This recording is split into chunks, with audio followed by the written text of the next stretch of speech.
Hear me, if you hear some dogs barking, don't panic. They're mine. Good evening, family and friends. Welcome, newcomers. My name is Rico Cruz, and I'm a very grateful recovered alcoholic.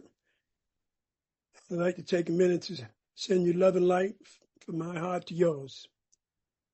You know, first and foremost, before I start telling you about me, like my queen says, very little about me. Keep it simple.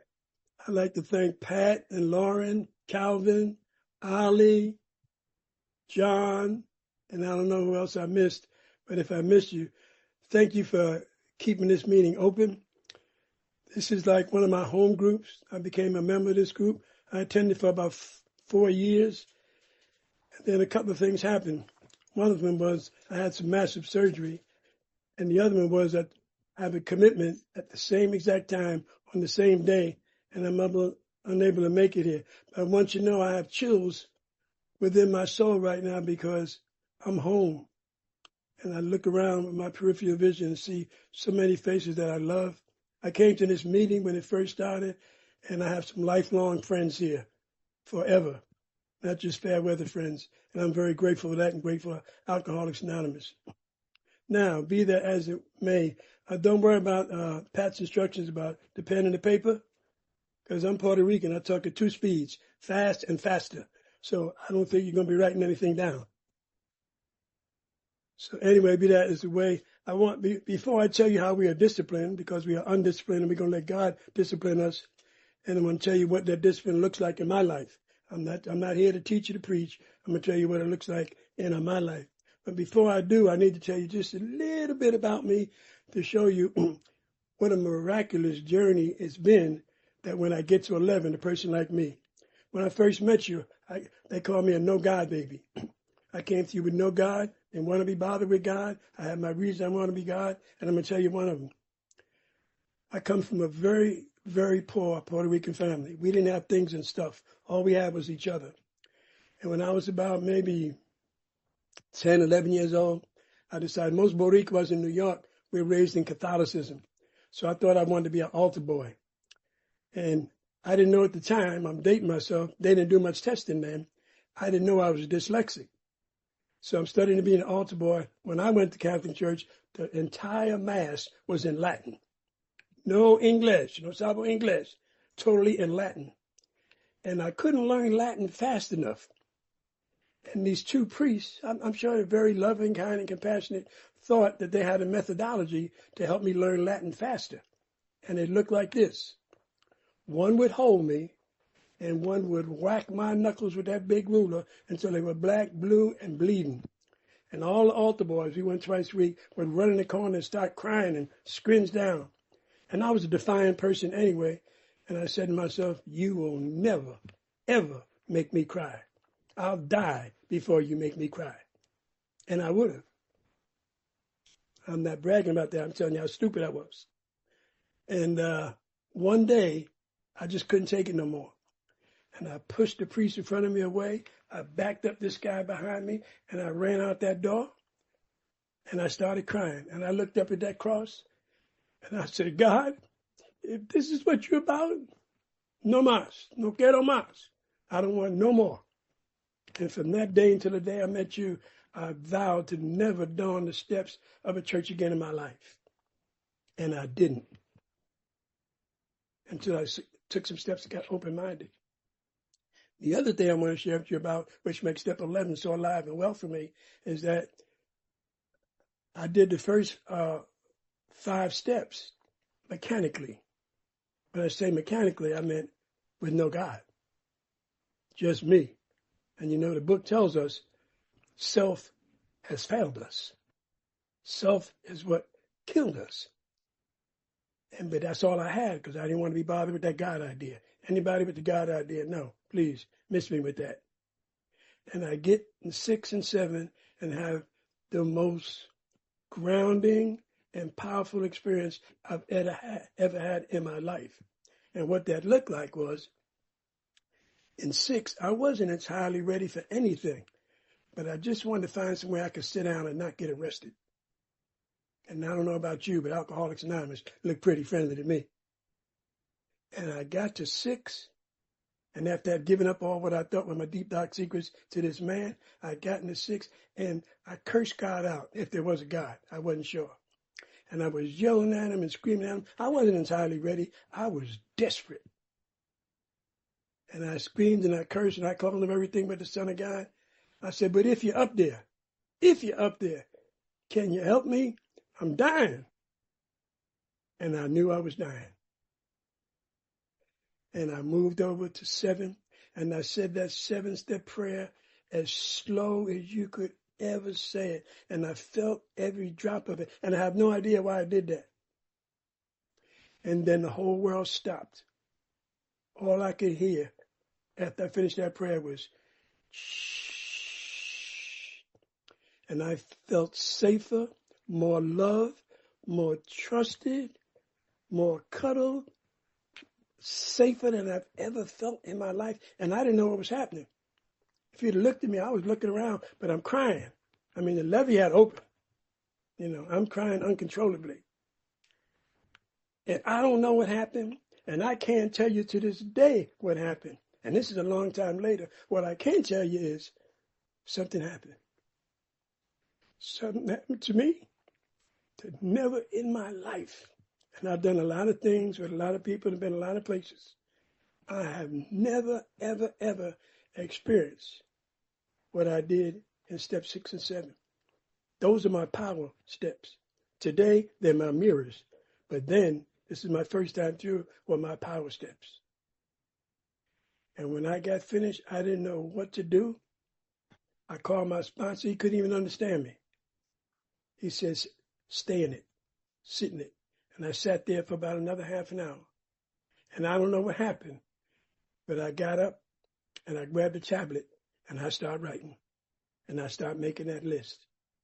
Then this Puerto Rican sleazebag, this dumpster diver, gets to 10, and on the entry, the back of 9 and going into 10, this guy says to me, we have now entered the world of the spirit. I said, whoa, wait a minute. I didn't volunteer for that. What is the spirit thing? Because I'm thinking spirit religion, spirit priest, church priest. No, He said, we now enter the world of the spirit. He said, sit down and shut up. And he's reading to me. And I said, man, I told you I'll do anything except the God idea. He said, you remember what you told me happened to you in 6 and 7? I said, yeah. He said, do you think you produced that? I said, I know I did. He said, you're already there. These steps, you're just going to slowly remove the veil that's blocking you. I said, okay, but by this time I had trusted him.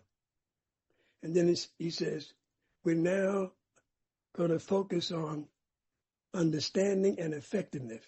And the levee lifted again. I started crying uncontrollably. And he asked me why I was crying.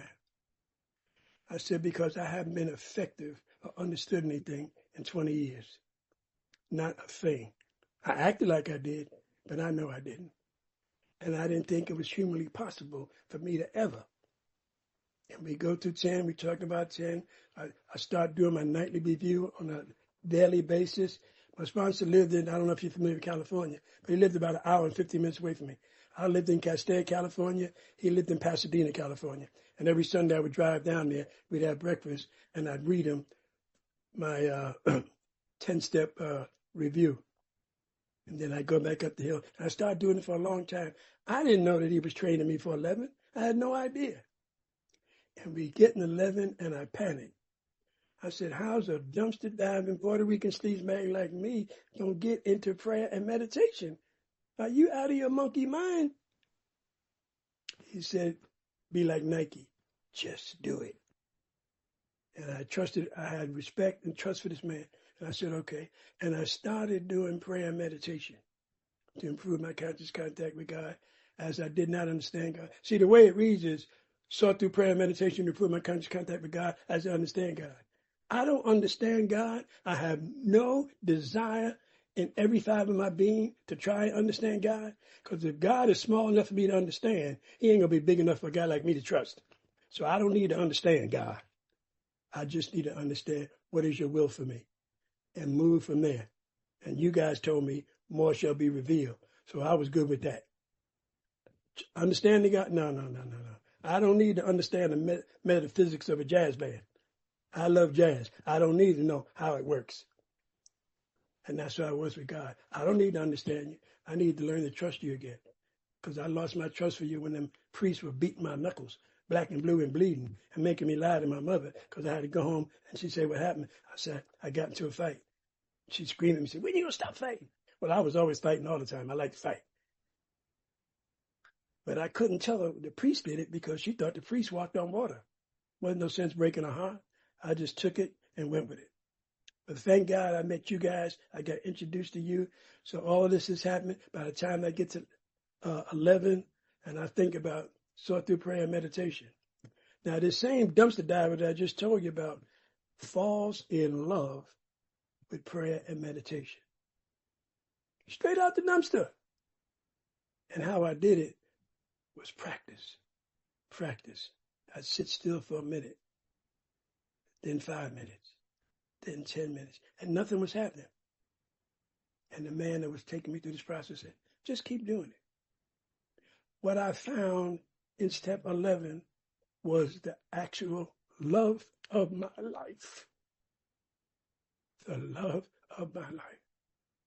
And I started doing that nightly review. It was a piece of cake after I got beat to death for step 10 every day. It was a piece of cake, and I welcomed it. And the first thing I found in step 11 for me was peace. I'm like naturally wired like Lonnie Launchpad Billy Blastoff. I couldn't even sit still if I wanted to. And step 11 brought me back to step 7 when everything went shh. And I learned how to get inside of that peace. I learned how to get in that space, the gap in between the thoughts. And that's when step 11 started coming alive for me. When I got in that gap, place where they call co-creation. See, because we believe that we're separate from God, and that's where I get lost. If we're separate from God, then I'm in the self. I'm into that body-mind personality. That's not going to get it. Why would I want to listen to a finite mind when you guys had given me access to an infinite? Do you know where infinity ends? It doesn't. Get introduced to a concept like that. Why would I trust me? You've already showed me that self has failed me. So I can't rely on self. I just met you, and you sit me into this prayer meditation, and I start getting into it. And I do that daily review. That nightly review. And every night like clockwork. I'm right, because I'm doing it by hand. I don't do it by hand now because I've been doing it so long. But I did it by hand for a very, very, very long time. And who would think that a knucklehead like me would one day get to enjoy taking that nightly look at my day? I never cared about anybody in my life. I saw that in inventory. And the only one I did care about was me. And the way I cared about me got me introduced to you. So I didn't care about anybody, one day at a time. And through your love and compassion, your singleness of purpose, your patience and tolerance with me, I started getting deeper and deeper into step 11. And I started liking it. But I was too shy to start talking about it. And that was good because I got to experience it. So the discipline that God gave me in step 11 was that nightly review, that upon awakening, and the biggest profound part of my life is when I learned how to pause. I told you I was Lonnie Launchpad Billy Blastoff, and I was a reactionary. So I was always fighting for something or somebody. And when I got to sit down and be quiet, I know my man Ralph talks about sit all the way down and come all the way in. I just sat all the way down and listened. And you taught me how to start listening to that still, quiet voice.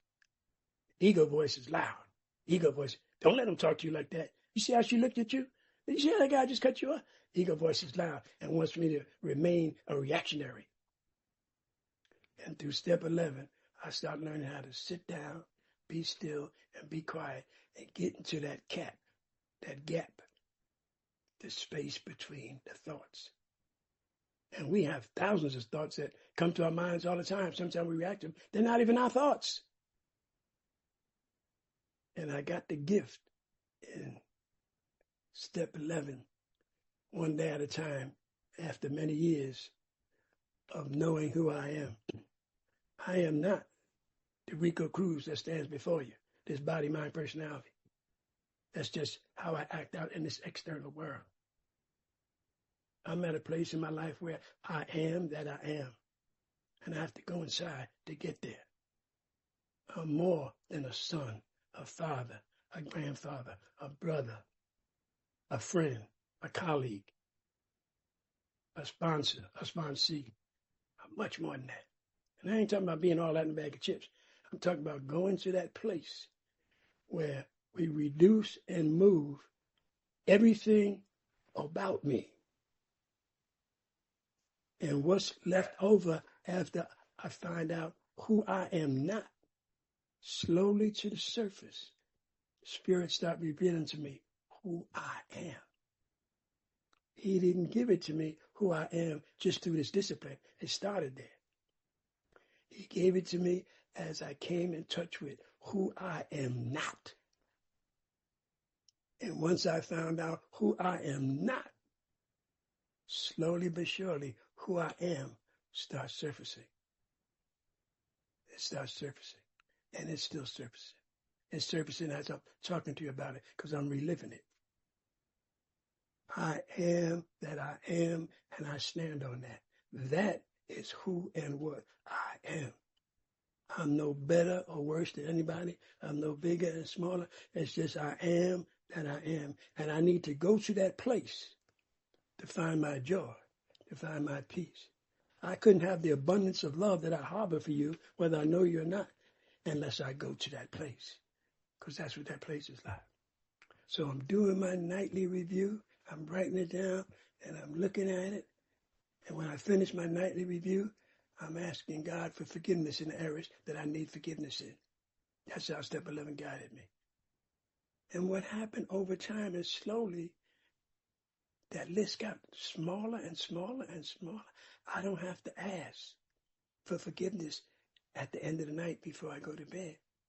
All I got to do is thank the Infinite One for allowing me another day. And I review my day. No resentments, no problems. Am I perfect? No. The stuff happened? Yeah.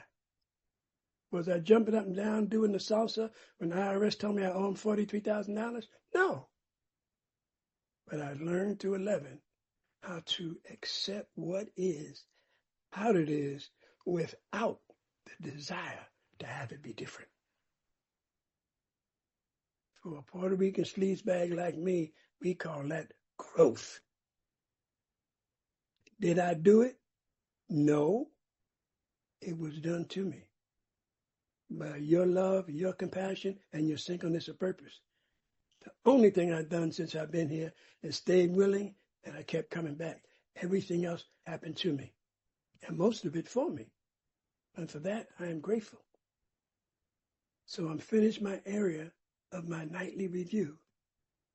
I'm good to go. Now when I wake up in the morning, I'm waking up with a clean slate, white as snow, because I did it as honestly as I could.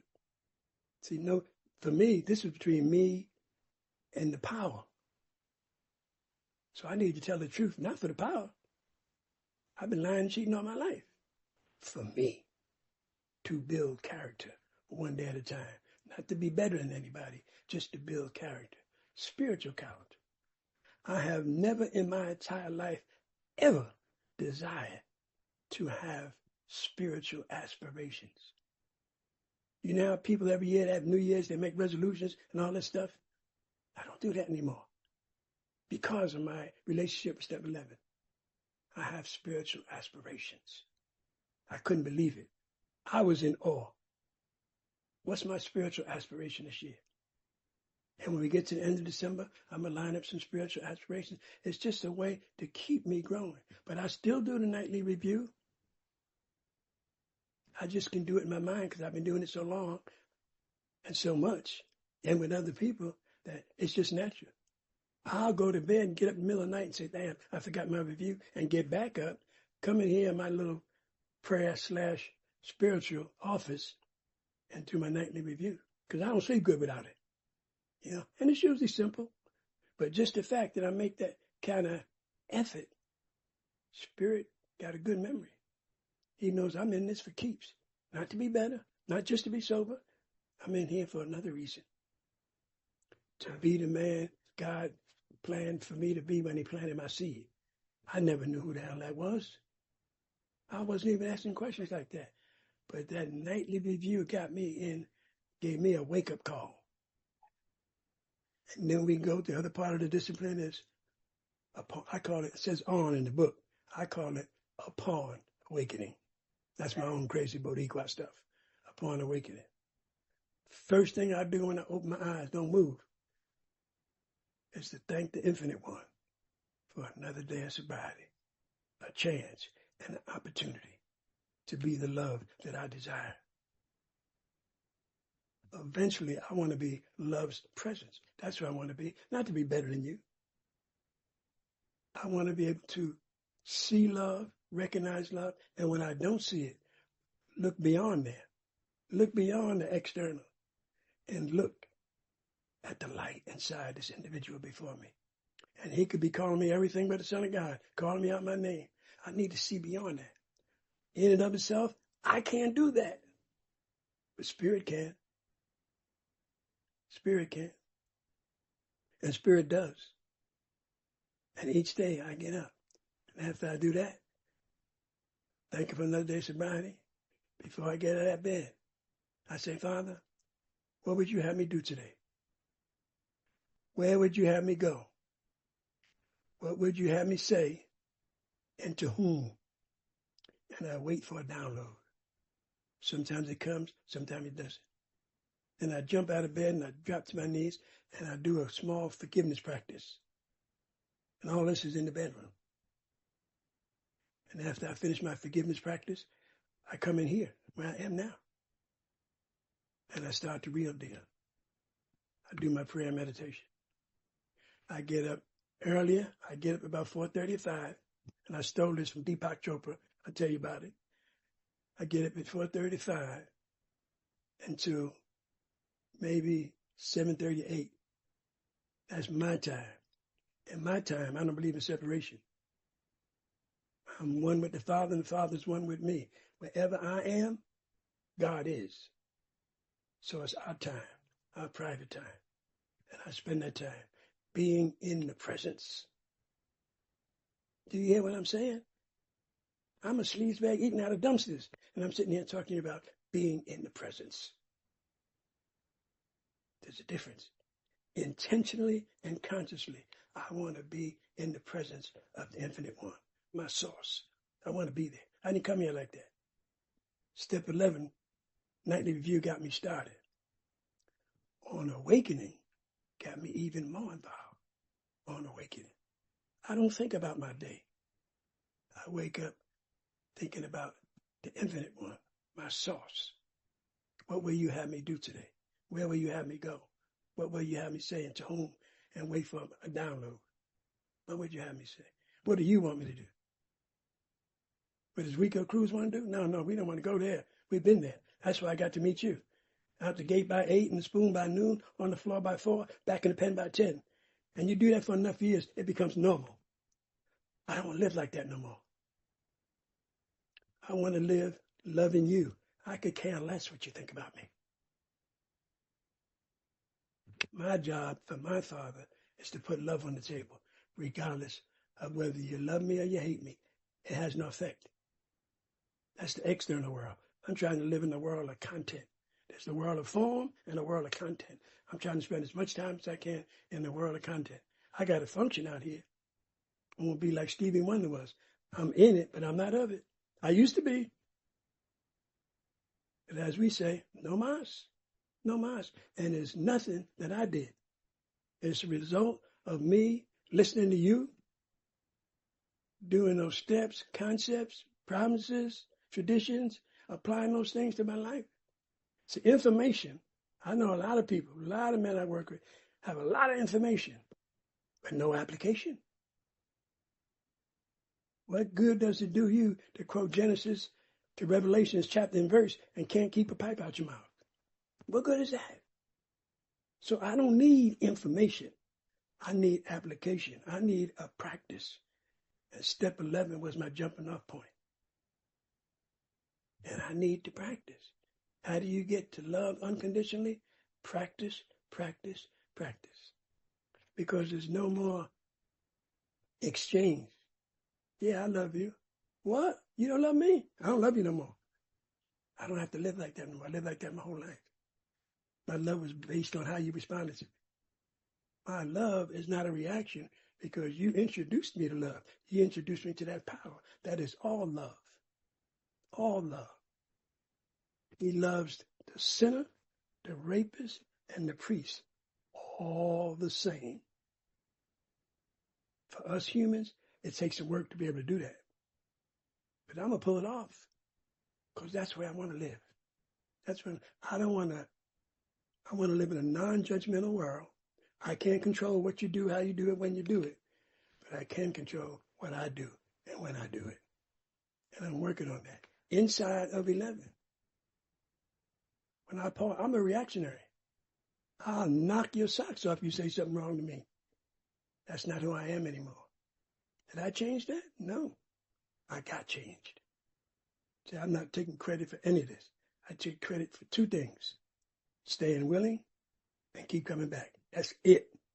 Everything else I got from you, I got from this process, and I got from the power that you introduced me to. I didn't come here with that God.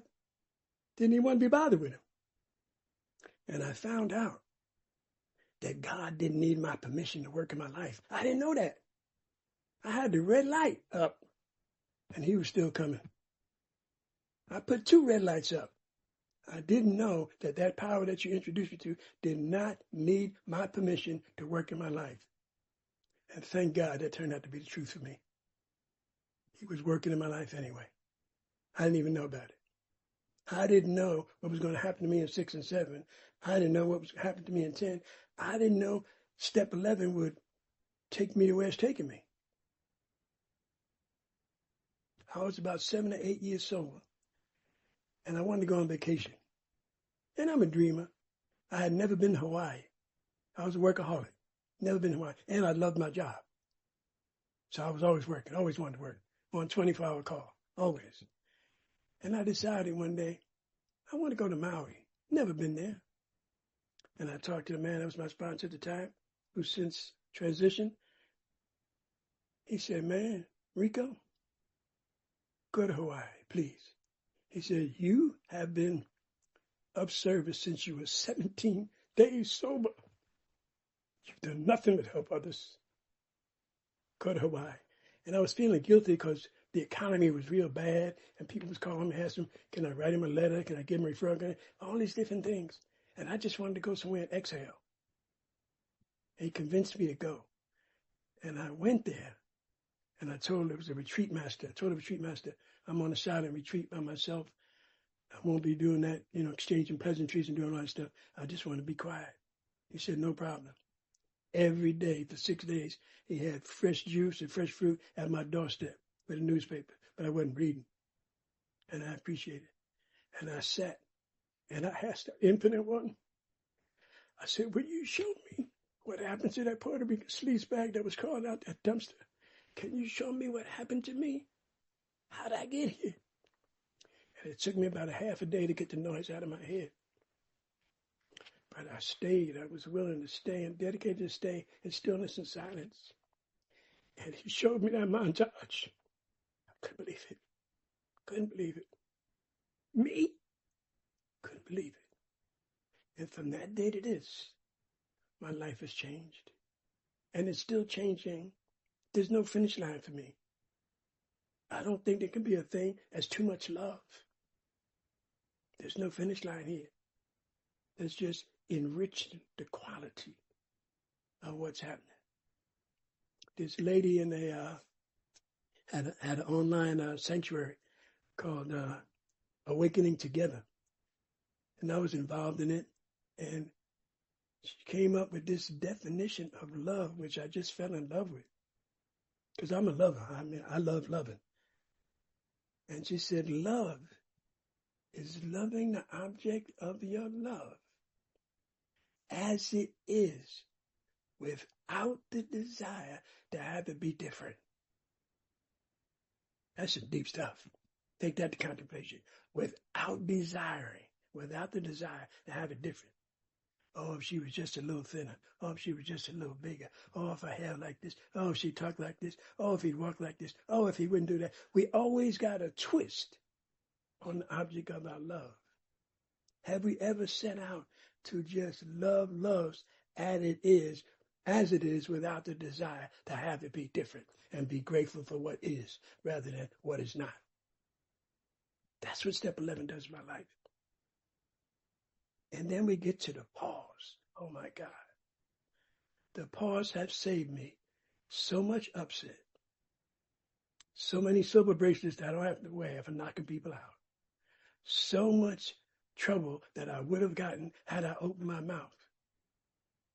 In one hand, the program says pause. My other friend says, is that true? Is that really true? I don't know. I just react on what I think. And this is broken. So why would I rely on what I think? Now, I come in here, I sit down on the intersection of stillness and silence and do self-inquiry. Now, who would think somebody crawled out of a dumpster would one day want to do self-inquiry? That's what fries my chicken, and I don't even eat meat. That's what knocks my socks off. And it's not that you get something. You start realizing and accepting who I am not. Take the mask off, Rico. You are enough, just as you are, one day at a time. And I found that to be true. And the people I work with, I instill that in them. You are enough. You don't have to be like so-and-so, like so-and-so. Everybody can be like Alice or Teresa or Calvin. And if I did, I'd be second best because they got first. So I needed to find out through this 11-step process, who am I? And more importantly, who am I not? I'm not some big baller. That's all I need is 5. That's what she said, 5 more minutes. No, I'm only kidding. So it's about getting in touch with those things. The pause, professionally, socially, the pause has saved my bottom.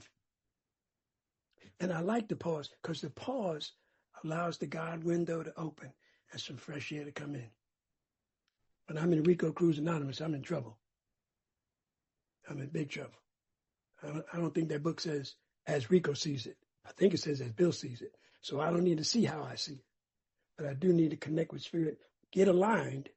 And once I'm aligned, I can ask my question. How should I respond? Sometimes nothing comes, I do nothing. Sometimes something comes. But the fact that you pause takes a little poison off the top. Just a little less reactionary because you pause.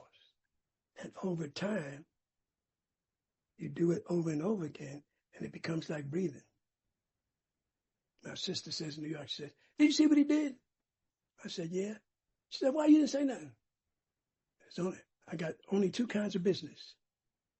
My business and not my business. And I know the difference.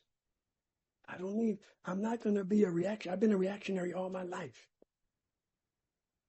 I've been an elite athlete when I was young. All I did was react. I'm a grown man just learning how to act. Emotionally and spiritually, I grew up in Alcoholics Anonymous. Step 6 and 7 broke me all the way down. And step 11 start rising me up. When I'm aligned, I'm in alignment with the power. You can't piss me off. You can't get on my nerves because I'm aligned. It's only in them Rico moments do I get sort of crazy. Because then I start trying to know how things should be, as if somebody died and appointed me God. That's not the story here. The story is for me is be still, be quiet, and know that I am. I am that I am. And that's enough for me. I don't need to impress you anymore. I don't know if I ever did, but I know I tried. I have no need for that anymore. And I've been doing step 11 every night for a very, very long time.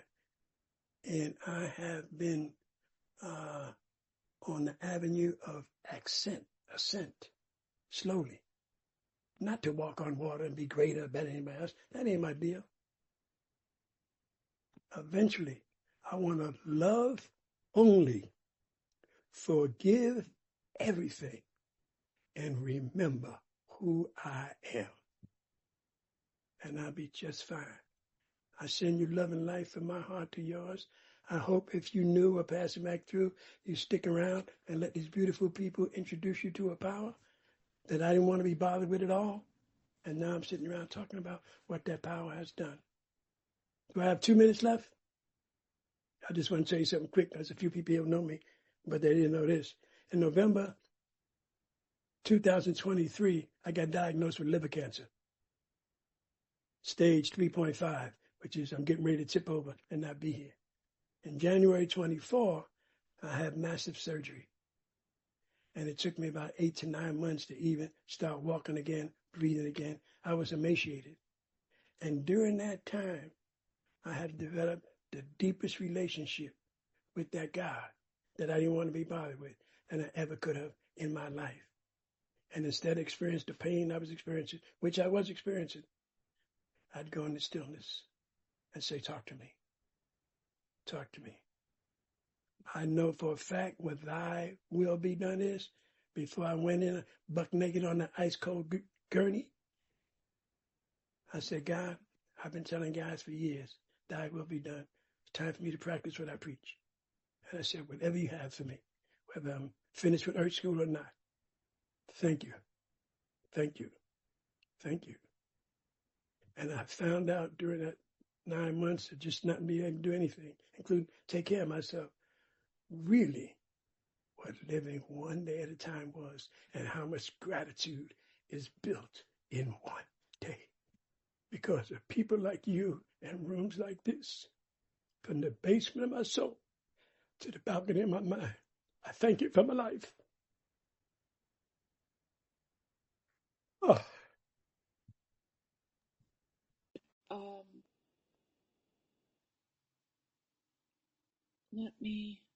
I'm trying to unmute you. Thank you, Alice. My name is Marilyn. I am an alcoholic, and my hand just went up automatically, Rico. I want to tell you thank you, that's for sure, and how much I just really appreciate you, and what a beautiful, beautiful share that is. And I've known you to be nothing but love, and it's true. I remember 30-some years ago when I first came to AA, all you would hear is, you need some help, Rico. From Pasadena, Rico, LA, Rico Cruz will help you. Everywhere I went, people was a buzz because you've been of service. You were being of service. Before I ever even met you, I knew you, and so many people that you have helped. I mean, hundreds of people that I know of that you've helped over these years, and you've been nothing but pure love. And every time we talk or text, we just always say with love. And I mean that from my heart. And I believe you mean it from yours. I'm so grateful to know you and have had you in my life. You're a wonderful human being. I don't have a question. I'm going to pass the mic. Thank you, Marilyn. Okay, we have Calvin. Hello, everybody. Thank you, Alice. Thank you so much. Hello, everybody. My name is Calvin. I'm an alcoholic. And thank you, Rico. I knew you for 5.5 years. I came here the week after COVID had started, and you was here. And you was the shining star of this meeting. You the one that draw me back. Because your love comes through these screams, man. And it comes through loud and clear. And I remember one time I was struggling with this cat, and he would tell me all the time, there's no God. And I go to the meeting and he say that anybody believe in God is weak and stupid, right?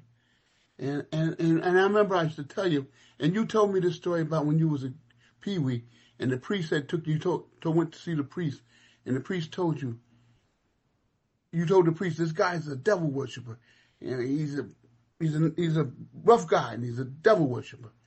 And the priest said, Rico, would you do something? I'm gonna ask you to do something before I tell you what I want you to do. And you said, well, I'm not afraid of him or you. So you went on, you said, go ahead. And he told you, find a light in the dude. He told him, he said, man, I told you you're a devil worshiper. He said, I didn't ask you that. He said, I told you to find a light. And said, you start looking and you seen the light in the sky. And you ran back to the priest and you told the priest, I seen the light. And the priest told me, no, Rico, you seen a light in yourself. And I practice that every chance I get, Rico. People in New Jersey know Rico Cruz and never met Rico Cruz because every time I go to a face meeting, I talk about my friend from California, Rico Cruz. Man, I love you, man. Thank you. Thank you for letting me share, Alice. Thank you, Calvin. Bob and Carol, you're up. Come on in. Husband Bob. Hey, thank you so much for your share. I want what you got. I want that kind of peace. And, I'm really working on making that psychological choice, like in every situation, to choose love. Sometimes I don't know how to do that. You made a comment of seeing through somebody, that even murderers and really, really bad people, seeing the light through them. Could you talk about that a minute more? I wasn't sure I followed you. Thank you. You followed me. Good to meet you. Yeah, it's like there's only love, and then there's a call for love. A lot of people are being very angry and very rageful and just very crazy. It's a call for love. They don't know how to express it. Everyone comes here hardwired the same. None of us are better or greater than the other, no matter what you look like. And you come hardwired with love and light. And then you grow up and you get into everything that's going on in this crazy world, and you forget about that. It's in there. It's in everyone. But it's about accessing. I shared with you about getting rid of the Rico Cruz, the body, mind, personality, getting rid of that guy. I'm just a representative. I need to get to the core. And how I get to the core is to work with somebody and figure out who I am not. Because what I am all my life, I've been what I thought you would look up to and was successful at it. But it wasn't who I was. So that love that people reach for, it's natural. It's like breathing. You came with it. You can't not have it. It belongs to you. All you got to do is surrender to it. And I don't know the answers to anything. I get still and quiet and ask, what am I to do? Where am I to go? What am I to say? If you're looking for that love, look no further. It's who you are. That's the problem. It's like the fish in the water. He wants to know, what's water? He's been in it all his life. That's how we are in love.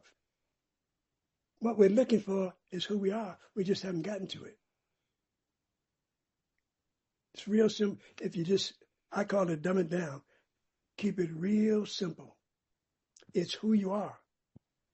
You just need to shed who you're not. And that love will come to surface. And as they say in the old days, booyah! It'll be there. Bob, thank you for a great question. And Rico, I love the answer.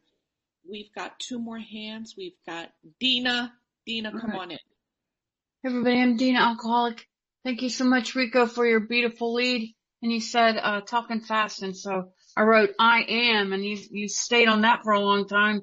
And then what I am not, and how you meditate on that. And then the loving, being grateful for what as it is.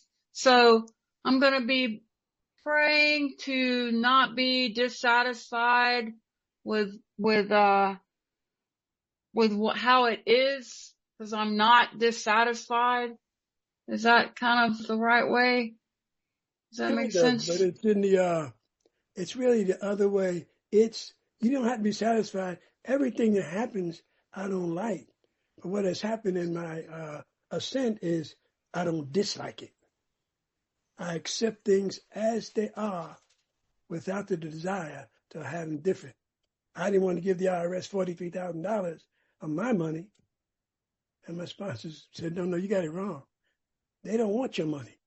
They want their money. And it made sense. I just keep it simple. Whatever happens, if I don't like it, I believe everything happens for our good. It's just we have to get it's hard to live in a non-judgmental world in this world because we judge everything and everyone. But I'm trying to get free of that. I'll call you. I'll dial 1-900 wishful thinking. Jackie, you have the last question of the evening. Please come on in. Oh, I muted you. I'm sorry. Come on in. I think I'm unmuted. Thank you so much for sharing today. It touched my heart very, very deeply. But you spoke about a forgiveness practice, and I struggle with forgiveness. I struggle with everyday forgiveness. I struggle for, maybe they looked at me the wrong way. So what is that forgiveness practice you spoke about? Well, there's a couple of them. I started to cut you off because I wanted to jump on that. You don't struggle with forgiveness. You choose to struggle for forgiveness. You make a conscious decision that I want to oppose this. That's you volunteering for that. You can turn that around and you can make a decision to forgive. In the 11-step prayer it says, I must forgive to be forgiven. First we forgive, but it's not transactional. One doesn't impede the other. It's just, I want to forgive. I don't give a darn if you forgive me or not. I need to forgive because I can walk around lighter, not carrying that stuff with me. Now, what you do is your business, but my forgiveness practice. But the simple one for me is I start in the morning with a prayer called Ho'oponopono. It's a Hawaiian prayer. It's a forgiveness prayer. I love you. I'm sorry. Please forgive me. I thank you. Real simple. You look it up online. Ho'oponopono. That's where I start. Once I got into it, saw what was happening to me, then I start going to silence. My go-to is stillness and silence. And then I ask, can you help me get rid of this resentment? Can you help me forgive? I want to just be love's presence. And I start having a relationship with this power and with this spirit. And slowly, they still dusting me off. I'm still a work in progress. I haven't evolved to the place where I just levitate. But little by little, they're just helping me sweep my street one day at a time. But the D is important, which is the desire. Do I desire to not struggle with forgiveness? Because you don't struggle for forgiveness. You choose to have a problem with it. That's your choice. God ain't responsible for that. You choose. How about if you chose to not have resentments, to not harbor resentments, to not hold on to resentments? That's what makes you thrive. No. Get free. Walk around light, happy, joyous, and free. Get free from that because you're carrying around baggage that don't belong to you. Don't belong to you. What belongs to you is love. But you got to remove the blocks from love. And you do that by getting quiet and asking, can you help me remove everything and everyone that's blocking me from direct channel of love so I can be love's presence? Ask. We ask for drinks. Buy me a drink. Give me a hit. We ask for all kinds of stuff out there. Why be afraid to ask in here? God loves you. Regardless whether you believe or not. It has nothing to do with that. That's just the way it is. God is. Period. End of discussion. Everything else we fill in. God is. There is no spot where God is not. Take all that baggage off you and you got a beautiful smile. Use that more than your frown when you're resenting somebody. It's not worth your time. Please help me. Get on the love train. Get on board. No, we on the No Stress Express. I really appreciate you, Rico, and thank you for saying yes, and thank you for always in every interaction being the light. I am turning it back over to you, Pat. Thank you guys for a great meeting.